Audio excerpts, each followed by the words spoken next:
Hello friends and welcome to my channel.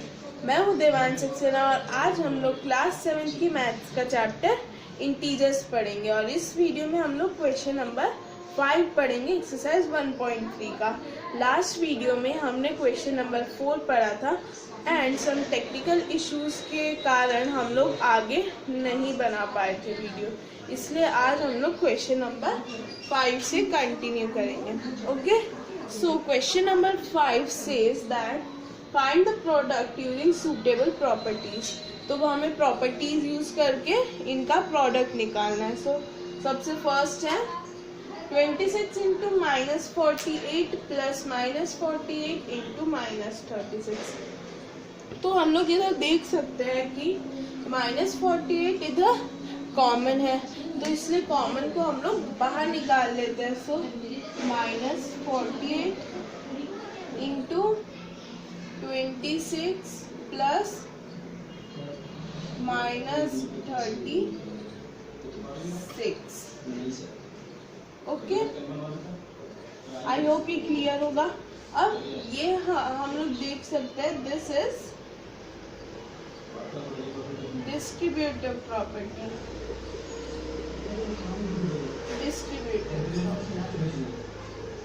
Okay, so इधर मैंने नीचे डिस्ट्रीब्यूटिव प्रॉपर्टी लिख दिया। नाउ हम लोग अब इसका एडिशन करते हैं। So -48 into 26 plus minus, so 26 minus 36 minus 10। Okay, so -48 into -10 will be 480। Okay, अब इधर 2 बार माइनस है इसलिए हमारा आंसर पॉजिटिव होगा and 48 into 10 is 480। so this is our answer। okay, so this was first part। now second 8 into 53 into 125। अब इसमें कुछ चीज़ें हैं, जब भी हम लोग मल्टीप्लाई करते हैं तो कुछ चीज़ें हमें याद रखनी है। जैसे 8 into 125 इज ऑलवेज 1000। तो अब हम लोग इसको रीअरेंज कर लेते हैं। 8 into -125 into 53। ओके, अब 8 into -125 will be -1000 into 53। Okay, अब ये हो जाएगा -53,000। so this is our answer। इसका मल्टीप्लिकेशन -1000 आ गया, एक बार माइनस है इसलिए हमने माइनस लगा लिया, और इन दोनों में -53,000 आ गया क्योंकि इधर एक ही माइनस है। Okay, so now let's move to C, which is 15 into -25 into -4 into -10। तो here we can see 25 into 4 is 100। so ये हमारा मल्टीप्लिकेशन इजी बना देगा, इसलिए हम लोग कर लेंगे -25 into -4 into -10 into 50। Okay, so ये इक्वल हो जाएगा -25 into -4 100 into -10 into 15 -150। ओके, इधर 2 बार माइनस था इसलिए आंसर प्लस में आया, इधर एक बार माइनस था इसलिए आंसर नेगेटिव है। अब ये हो जाएगा 15,000 माइनस, क्योंकि एक ही बार माइनस है इधर। Okay, so this was 3 parts from question number 5। now let's move to next question। students, next question is -41 into 102। so इधर अगर हम देखें तो 102 is nearest to 100। so हम लोग इसको ऐसे भी लिख सकते हैं -41 into 100 plus 2। I don't think अगर हम लोग 102 को 100 plus 2 लिखेंगे तो कोई प्रॉब्लम नहीं है। अब हम लोग इधर डिस्ट्रीब्यूटिव प्रॉपर्टी लगा सकते हैं।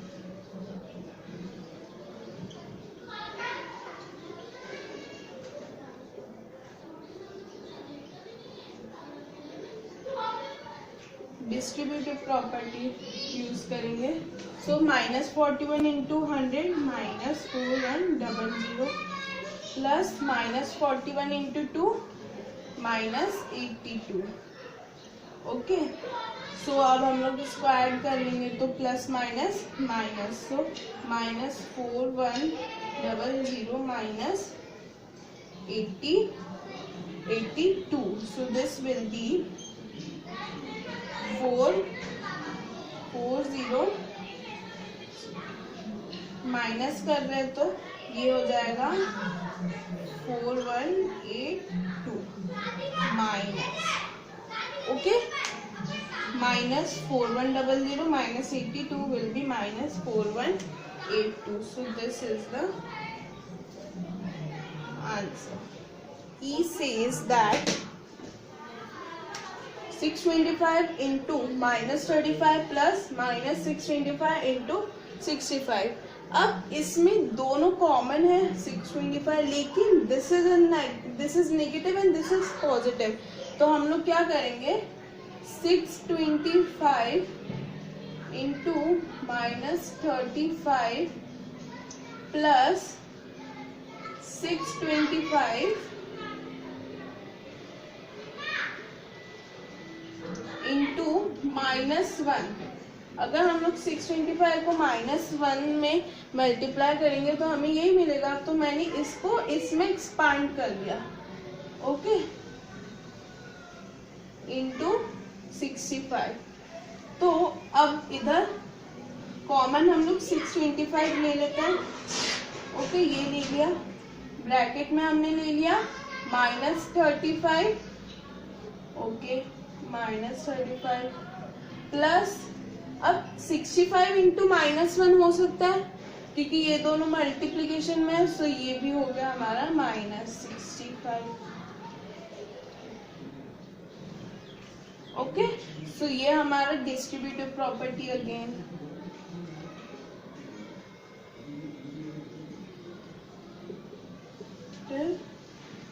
Property, okay. सो अब हम लोग इधर कर लेते हैं 625 इंटू -35, अब इधर प्लस माइनस -65, तो ये हो जाएगा 625 इंटू -100, क्या हो जाएगा -100, क्योंकि -35 में अगर हम लोग 65 माइनस करेंगे तो हमारे पास -100 आएगा, okay. So this will be now equal to 62500, लेकिन साइन माइनस की, क्योंकि इधर नहीं है, सिर्फ इधर ही है और एक बार ये है, okay. So this was E. Now let's see F. So F is 7 into 50 plus 2, तो हम लोग इसको इजीली कर सकते हैं अगेन डिस्ट्रीब्यूटिव प्रॉपर्टी की हेल्प से। सो 7 इंटू 50 प्लस 7, सॉरी माइनस, क्योंकि इधर माइनस है, -7 into 2, so 7 into 50 will be 350 minus 14, okay. So this will B 336, okay, so I hope you understood this question. Now let's move to next question.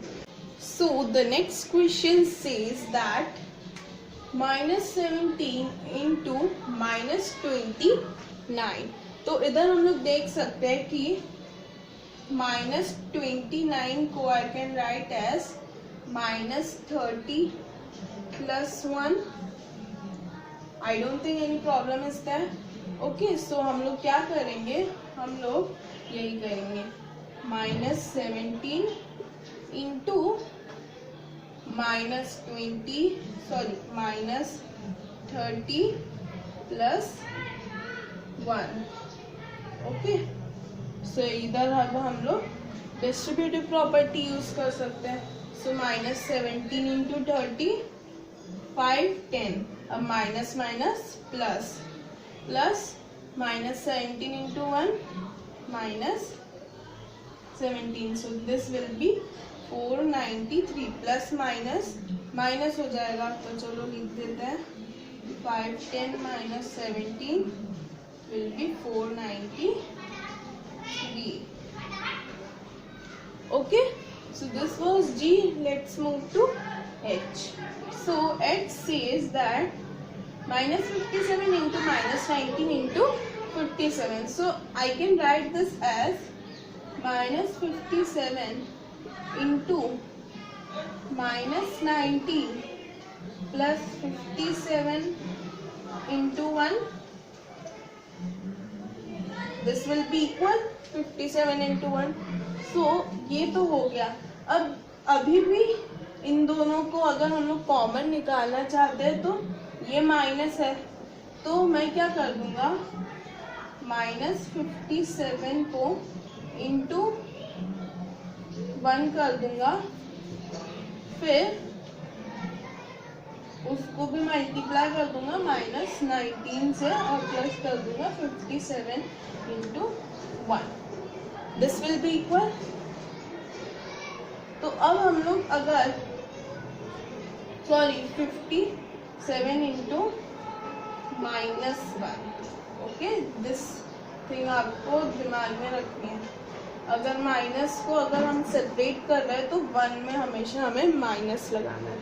So minus 1 into minus 19 हो जाएगा. सो 17 into 19 plus 1. Okay, so 57 into 19 is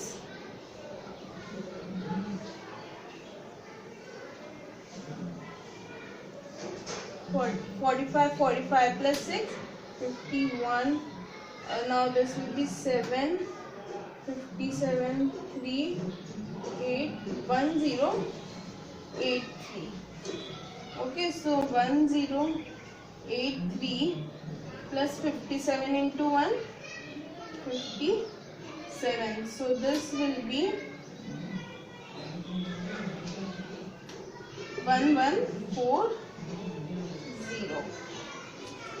okay, so I hope आपको ये question समझ में आया होगा. So this was last question of question number 5.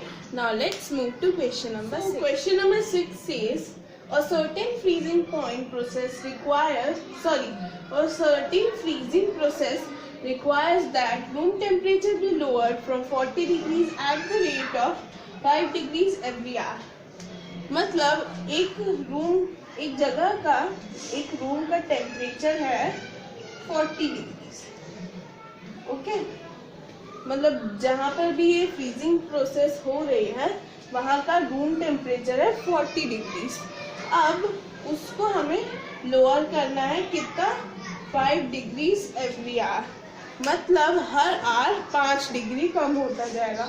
तो अगर प्रोसेस 7 बजे शुरू हुई तो 8 बजे क्या होगा, हमारे पास 40 माइनस 5 35 डिग्रीज. ऐसे ही कम करते जाना है हमें 5 degrees with every going down. Okay, so what will be the room temperature 10 hours after the process begins. तो प्रोसेस के शुरू होने के 10 आवर्स के बाद क्या होगा रूम टेम्परेचर. सो हम लोग पहले क्या कर देंगे, जितना भी कम हो रहा है उसको 10 से मल्टीप्लाई कर देंगे. सो 10 into 5 degree Celsius will be lowered in 10 hours. Okay, so this will be 10 into 5 50 degrees. So 40 degrees minus 50 degrees, which will be minus 10 degrees. So after 10 hours the temperature will be minus 10 degrees Celsius. Okay, so this was question number 6. Now let's move to question number 7. Question number 7 says that In a class test containing 10 questions, 5 marks are awarded for every correct answer, -2 are awarded for incorrect answer and 0 for questions not attempted. तो class test था एक, जिसमें 5 marks correct answers के लिए थे, -2 marks incorrect answers के लिए थे और 0 मार्क्स जो क्वेश्चन अटेम्प्ट नहीं किया उसके लिए थे. So here first is Mohan gets 4 correct and 6 incorrect answers. What is his score? तो हमको मोहन का स्कोर बताना है. So 4 करेक्ट, तो पहले हम लोग देख लेते हैं करेक्ट स्कोर क्या होगा. Correct answers will be a 4, so 4 into 5, 20 marks. Then incorrect answers will be -2 into 6, which will be -12. So अब हम लोग उसका निकाल लेंगे total. So total will be 20 plus -12, 20 minus 12, which will be 8. So his final score is 8. Okay, so this was first. Second says that Reshma gets 5 correct and 5 incorrect answers. What is her score? So इधर भी हमें रेशमा का score निकालना है. So correct answers 5 है, so 5 into 5, 25. Incorrect answers -2 into 5 minus 10. So total will be 25 plus -10, which will be 25 minus 10, 15. Okay, so 15 is our score. So this was first and second part. Now let's move to the third part. So the third part says that Hima gets 5 correct and 2 incorrect answers from 7 questions she attempted. What is her score? So Hima ने 7 questions attempt करे, जिसमें से 5 correct निकले और 2 incorrect. So हम लोग पहले correct का score निकालेंगे. Correct equals to 5 into 5, 25. Now incorrect equals to -2 into 2, which will be -4. So her total will be 25 plus -4 plus minus. So 25 minus 4, which will be 21. So her total score is 21. Okay, so this was question number 7. Now let's move to question number 8. So question number 8 says that a cement company earns a profit of ₹8 per bag of white cement sold and loss of ₹5 per bag of grey cement sold. Okay, so company 8 rupees white cement के bag पे कमाती है और 5 rupees का loss होता है grey cement के bag पर. तो हम लोग क्या करेंगे? First the company sells 3000 bags of white cement and 5000 bags of grey cement in a month. What is its profit or loss? Profit है या लॉस है वो निकालना है. तो सबसे पहले हम लोग ये इसका हम लोग क्या देख लेंगे? Profit. So profit on white cement equals to 3000 into 8, which is 24,000 rupees. Okay, now loss on replacement. So that is 5000 into 5, which is 25,000. तो अब इन दोनों में से क्या बड़ा है? 24,000 बड़ा है 25,000। तो अब इधर इन्होंने 24,000 कमा तो लिए, लेकिन उधर ही 24,000 कमाए, लेकिन 25,000 लॉस हो गया। तो मतलब इनका 1000 रुपीज का लॉस हुआ। Okay, so company had loss. Okay, so this was question number 8, part 1. Now let's move to part 8. Question says, second part, what is the number of white bags it must sell to have neither profit nor loss if the number of grey bags sold is 6400? तो company ने 6400 bags बेचे, तो पहले तो हम लोग loss निकाल लेते हैं। So loss on grey bags sold, तो वो हो जाएगा 5 into 6400, विच विल बी कितना होगा इन्हें लॉस, इतने रुपीज का, कितना 32,000 रुपीज का। नाउ अब वो लोग कितना वाइट सीमेंट के बैग्स को बेचे ताकि वो इस लॉस को रिकवर कर पाए। अगर वो लोग कुछ स्पेसिफिक नंबर ऑफ बैग्स बेचे ताकि उन्हें इतना का ही प्रॉफिट हो जाए, तो जितना लॉस हुआ उसी का प्रॉफिट हो गया, तो वो न्यूट्रल हो जाएगा। ओके, तो अब हमको फाइंड करना है। सो हम उसको x मान लेते हैं। So profit on x number of bags. Okay, तो वो हो जाएगा 8x या फिर 8 into x, 8x। ओके, तो अब उनको प्रॉफिट कितना चाहिए? So profit they needed is